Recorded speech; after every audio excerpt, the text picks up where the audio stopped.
कि मैंने किसानों की भलाई के लिए कदम उठाए, लेकिन आज देश के हित में मैं वापस कर रहा हूं। हर किसी को मुझे भी सुनना चाहिए, मेरी सरकार को भी सुनना चाहिए और बातचीत करना ही चाहिए। जैसे हम बजट के पहले बजट कैसा बने हद से क्यों पूछते, किसानों से पूछते हैं कि बजट कैसा बनना चाहिए, उनके विचार लेते हैं। हमने बहुत पराजय देखे हैं, जमानतें जब्त होती देखी है। कहीं मिठाई बांट रहे थे तो हमने सुना ये मिठाई क्यों बांट रहे, तो सब हार गए। तो बताया साहब हमारे 3 लोगों की जमानत बच गई है इसलिए हम मिठाई बांट रहे हैं। उस जमाने से हम लोग गुजरे हुए लोग हैं।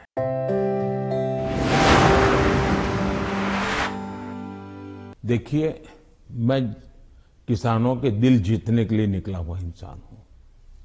मैं छोटे किसानों का दर्द समझता हूं और मैंने हमेशा उनके दिल जीतने का प्रयास किया है और हिंदुस्तान भर के किसानों का मैंने दिल जीता भी है, मेरा साथ दिया है, समर्थन किया है। लेकिन मैंने कहा था, उस दिन भी कहा था टीवी में, कि मैंने किसानों की भलाई के लिए कदम उठाए, लेकिन आज देश के हित में मैं वापस कर रहा हूं।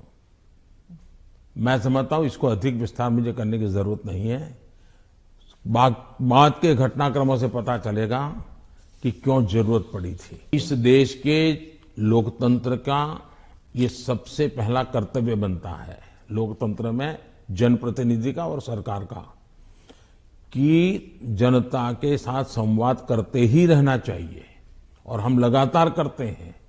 हम कभी भी संवाद टूटना जिसके पक्ष में है ही नहीं।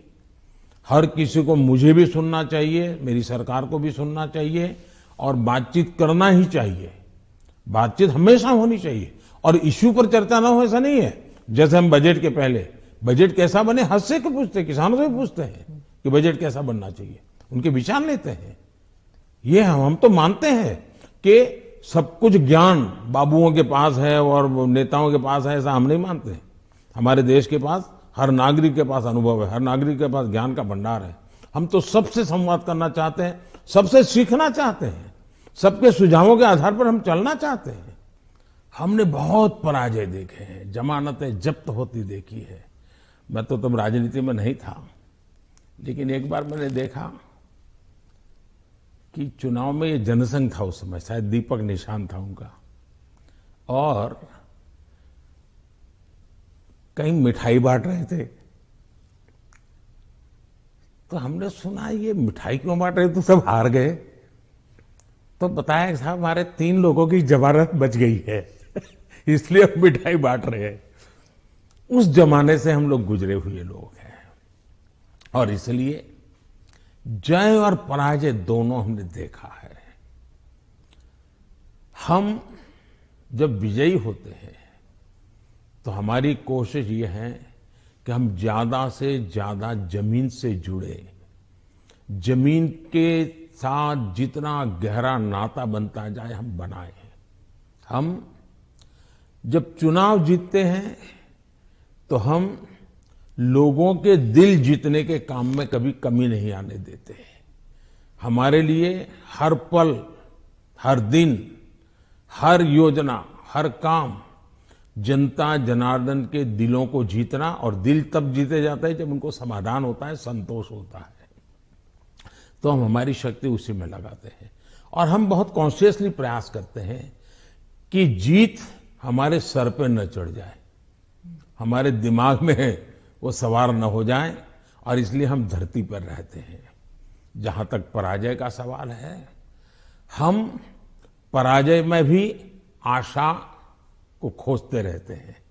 हम निराशा में डूब करके इसने किया, उसने किया, इसको वो ये करो, डिकना करो, फलाना करो, इस चक्कर में नहीं पड़ते। हम सोचते हैं कि सामने वाले की रणनीति क्या थी, उसके तौर तरीके क्या थे, वो लोगों को गुमराह करने में क्यों सफल हुआ, हमारी बात को हम कैसे पहुंचाएंगे। हम औरों का भी अभ्यास करते हैं, हमारा भी अभ्यास करते हैं। हम स्थितियों का भी अभ्यास करते हैं, हम उस प्रकार के योजनाओं का भी अभ्यास करते हैं और फिर हम आगे की रणनीति बनाते हैं। हम हर चुनाव से सीखते हैं, चुनाव जय का हो या चुनाव पराजय का हो। हमारे लिए चुनाव एक प्रकार से ओपन यूनिवर्सिटी है, जिसमें हम नए रिक्रूटमेंट के लिए अवसर भी मिलता है और अपने आप को तराशने का भी अवसर मिलता है। समाज के अंदर सामाजिक न्याय की आवश्यकता है, वैसे ही राष्ट्र में भी कोई एक इलाका बहुत आगे बढ़ जाए और कोई इलाका पीछे रह जाए तो कभी भी देश का भला नहीं होगा। हमारे यहां सर्वांगीण विकास होना चाहिए, सर्वसमावेशक विकास होना चाहिए, सर्वस्पर्शी विकास होना चाहिए, सर्वहित में विकास होना चाहिए। और इसलिए हम एक विषय लेकर के आए जिसमें भी मैं देख रहा हूं कि सभी राज्य हमारे साथ मिलकर के कंधे से कंधा मिलाकर के काम कर रहे हैं। एक राज्य नहीं कर रहा है, ये दुर्भाग्य है, बाकी सब राज्य कर रहे हैं। क्या है? हमने देखा कि हिंदुस्तान में 100 से थोड़े ज्यादा कुछ जिले ऐसे हैं कि जो राज्य की एवरेज से भी बहुत पीछे हैं। हर प्रकार से वहां का धन तो सब राज्य जिलों को समान मिलता है, तो ऐसा क्यों होता है?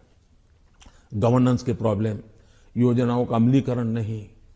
हमने ऐसे जिलों को एस्पिरेशनल जिलों के रूप में आइडेंटिफाई किया और राज्य सरकारों की सहमति से किया।